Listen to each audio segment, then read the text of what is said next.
Light వేరే ఎక్కడన్నా బాగా తయారు చేస్తారా? ఇప్పుడు ఫిషింగ్ హార్బర్ అంటారు, అవి చూస్తే చాలా అది ట్రాలర్స్ పనికి వస్తుంది, ఇలాంటి బోట్లు పనికిరా. నేను చూసిన హార్బర్. ఈ చేపకి ఎంతగా అమ్ముతారు? ఒక కేజీ 500 ఉంటుందండి. కేజీ 500 ఉంటుంది. ఇంత పెద్ద చేప ఎన్ని రోజుకి ఒకసారి పడతారు? ఇప్పుడు వరద వచ్చిన టైంలో వీటికి సంబంధించి సపరేట్ వాళ్ళు వచ్చినప్పుడు ఖచ్చితంగా 20 కేజీలు 25 కేజీలు పడతాం. 20 కేజీలు 10 కేజీలు పడతాయి. 20 కేజీలు 25 కేజీలు పడతాం. అంటే వాళ్ళకే కొంచెం కాస్ట్ ఎక్కువ. ఆ వాళ్ళు ధరలు ఎక్కువ. వాళ్ళ మినిమం కేజీ వచ్చేసి 500 కేజీ వాళ్ళ 500 నుంచి 700 వరకు ఉండొచ్చు. 30-40 కేజీలు వాళ్ళ. ఇలాంటిది బోట్ కావాలి, అలాంటి బోట్ ఒకటి కావాలి. ఇది ఆ బోట్. అలాంటిది ఇప్పుడు ఐస్ బాక్స్ అంతా మనమే కొనుక్కుని తీసుకెళ్తారు.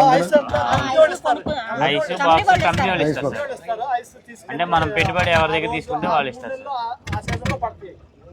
పెట్టుబడులు దేన్ని తీసుకుంటాం మనం? అంటే ఇప్పుడు మనం ఒక బోట్ కొనుక్కోవాలంటే దానికి కాస్ట్ ఉంటుంది కదా, బోట్కి వలలకి అన్నిటికి మనం ఏంటంటే ఒక దళారీ దగ్గరికి వెళ్ళి మనం ఎంతకంత 1,00,000 2 లక్షలు పెట్టుబడి తీసుకుని ఆ వలలో బోటు అన్ని అరేంజ్ చేసుకుంటాం.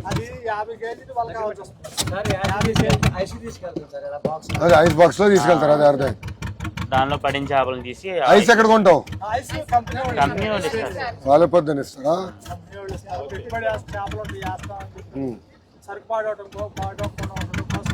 ఐస్ తీసుకుంటారు. అంటే ఎంతమంది ఇప్పుడు అట్లా కంపెనీలు అందరికి ఇస్తారా? ఊర్లో 58 మంది అంటే 58 బోట్లకి ఇస్తారా?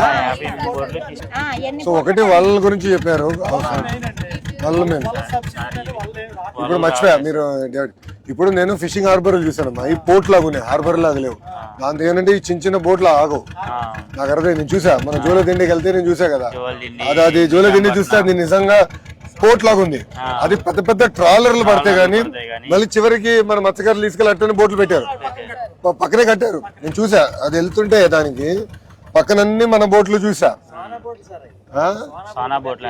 అవి పెద్దవి కానీ మన వాళ్ళ కరెక్ట్. అవి ఒక్కోటి 1.5 అది 1.5 పై నుంచి ఉంటాయి. అది మనకి ఇక్కడ ఉండదు, సముద్రానికి వాడతారు. అది ఇక్కడ అదే అక్కడికి వెళ్ళి అక్కడ చేస్తే దానికి పనికి వస్తుంది. ఇప్పుడు ఇక్కడ మీకు కట్టాలంటే ఎలా కట్టాలి, ఏం కట్టాలి?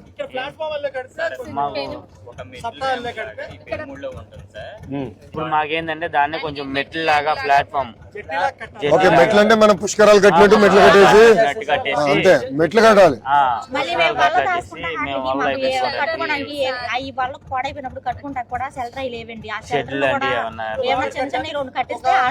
పెట్టుకుని మేము కట్టుకోవడానికి వాడుకోవడానికి వాళ్ళు వచ్చినప్పుడు దాచుకోవడానికి అట్లా ఉపయోగపడతాయి మాకు.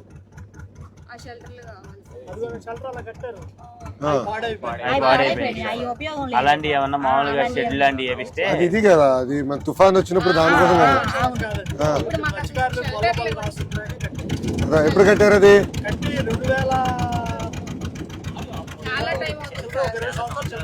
సో అట్లా మనం మెట్లాగా చేసుకుని షెల్టర్ టైప్ లో చేయాలి. లైటింగ్ చేయాలి. సరిపోతుంది సార్. సోలార్ లైట్ లోనే కదా స్ప్రెడ్ లైట్.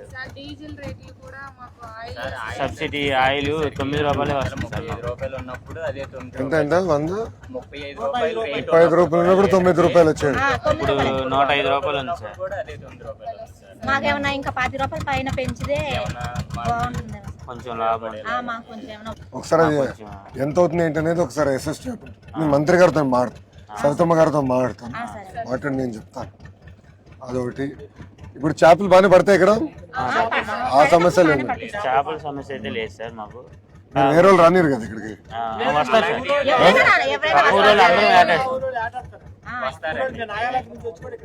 ఆడతారా? టయాన్ని బట్టి సార్. ఇప్పుడు ఇక్కడ పడుతుంది అనుకో సార్, ఆ ఊరోళ్ళు వచ్చి ఇక్కడ ఆడేసుకుంటారు. ఇప్పుడు అక్కడ పడుతుంటే మేము ఇక్కడ నుంచి ఇటు పడితే వాళ్ళు ఇటు వస్తారు, మీ ఆటో వెళ్తే మీరు అటు వెళ్తారు. అట్లా సార్ ఇబ్బంది. కానీ మీ కమిట్మెంట్ మెచ్చుకోవాలబ్బా. నాకు నేను చూసా జూలదిండలో పాదయాత్ర చేసినప్పుడు ఊరు నుంచి వెళ్ళాలి, మన వాళ్ళదే ఊరు. 6 ఊర్లు 6-7 ఊర్లు వరుసగా ఉంటాయి. అందరు కూర్చుని మాట్లాడుకుని వీడు వస్తున్నాడు పాదయాత్రలో, ఎవడు వెయిట్ వెళ్ళేదానికి లేదు. అందరూ రోడ్లను నీట్గా కడిగేసి ముగ్గులేసారబ్బా. ఇది ఊరు ఎంటర్ అయిన దగ్గర నుంచి ఊరు ఎండే వరకు ముగ్గుల్ని నేను స్టన్ అయిపోయా. 3132 కిలోమీటర్లు నడిచా, ఎక్కడ చూడాల అని అందరూ ఒకే మాట మీద నిలబడ్డారు. నేను అదే చూసాను. పల్లెటూరులో ఉన్నాయి, ఇంకా డిస్ట్రిక్ట్ గా ఉంటుంది. అవునా? అంటే ఒక కట్టు కూడా ఉండదు సార్. ఆ ఊర్లో వెళ్ళడానికి వీలు లేదు సార్. బస్ ప్రయాణమే చేయాలి. అది పట్టుదల మెచ్చుకోవాలబ్బా. అంటే ఈ మధ్యకాలంలో ఎక్కువ శాతం చాలా హ్యాట్స్ ఆఫ్. నేను మీరు కష్టాన్ని నమ్ముకునేవారు, ఆ పట్టుదల మీది చాలా వేరు. నేను చూసా కదా పాదయాత్రలు చూసా, ఆ కమిట్మెంట్, ఆ పట్టుదల మనలో ఆ ఊరు చూసిన అంటే అందరూ ఒక మాట మీద యూనిటీగా బాగా ఒక మాట అంటే ఇంకా మాట అనుకుంటే అందరూ అదే మాట మీద నిలబడతారు. చూసా మత్స్యకారులు అది ఉంది, ఆ కమిట్మెంట్, ఆ పట్టుదల చూసా. మొండోళ్ళబ్బా, మహామొండి అనుకుంటే ఇంకా నిలబడతారు. అంత చాలా శారీరక కష్టం బలంగా ఉంది.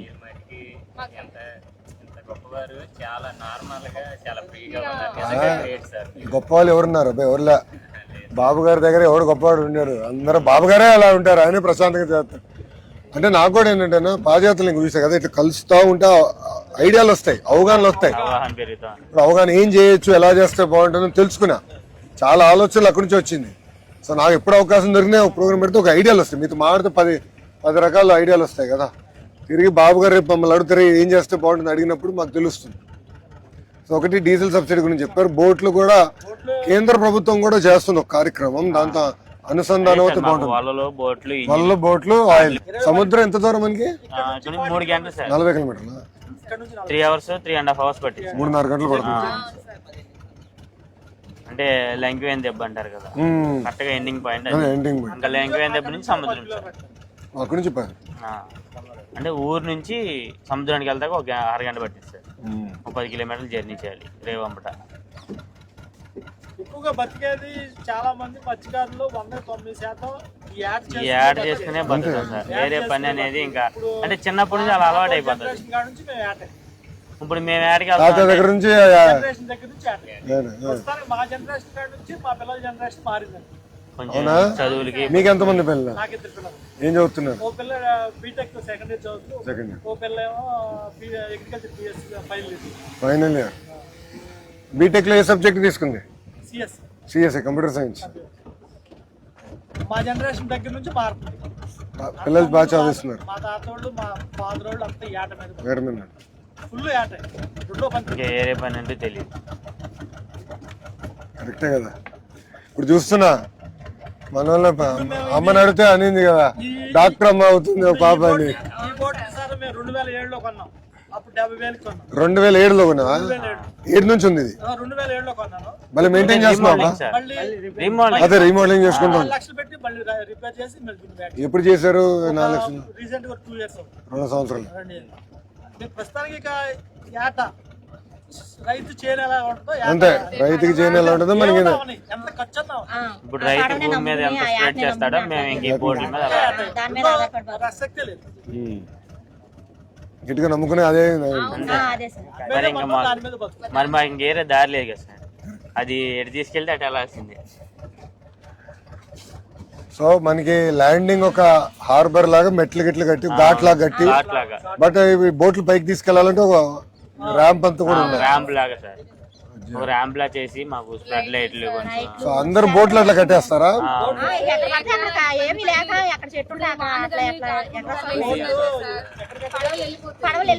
మళ్ళీ వెళ్ళి ఎవరో ఒకరు పడవలు వెళ్ళి తీసుకొచ్చుకోవాలి.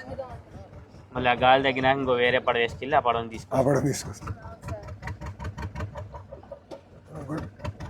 మంచి పని పెట్టారు. ఇప్పుడు నాకు వెళ్ళి మంత్రి గారితో దెబ్బలాడాలి, ఇట్లా కలిసాం ఇది చేయాలని. అవగాహన వస్తే చేసి ఛాన్స్ ఉంటుంది కదా. మంచి పాయింట్. రైట్లో అది ఇప్పుడే చెప్పేస్తలే, మీరు కలెక్టర్ గారికి చెప్పి అది పెద్ద పని కాదు. అసలు ఎన్నున్నాయో మొత్తం చూసుకుని దానికి ఎట్లా చేయాలో చేద్దాం.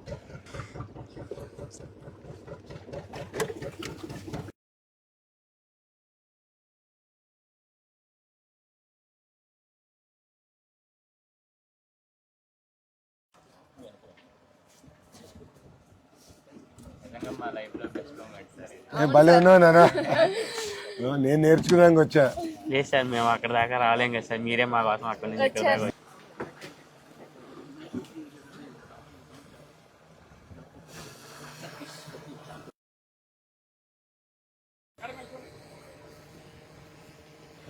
చాలా సంతోషం రా, ఇంకా టచ్ లో ఉంటాను.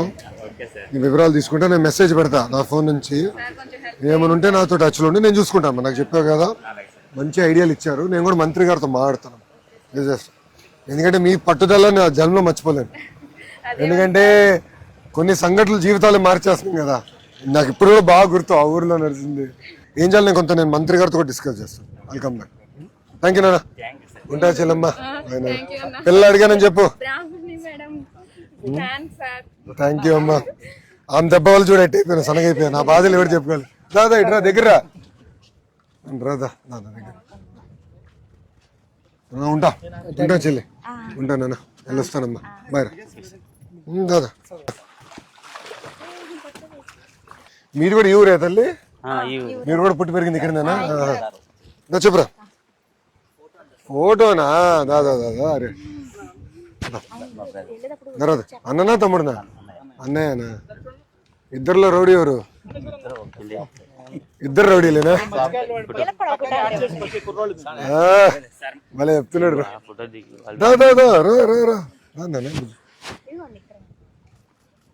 మరి ఇబ్బంది ఏం పెట్టలే కదా?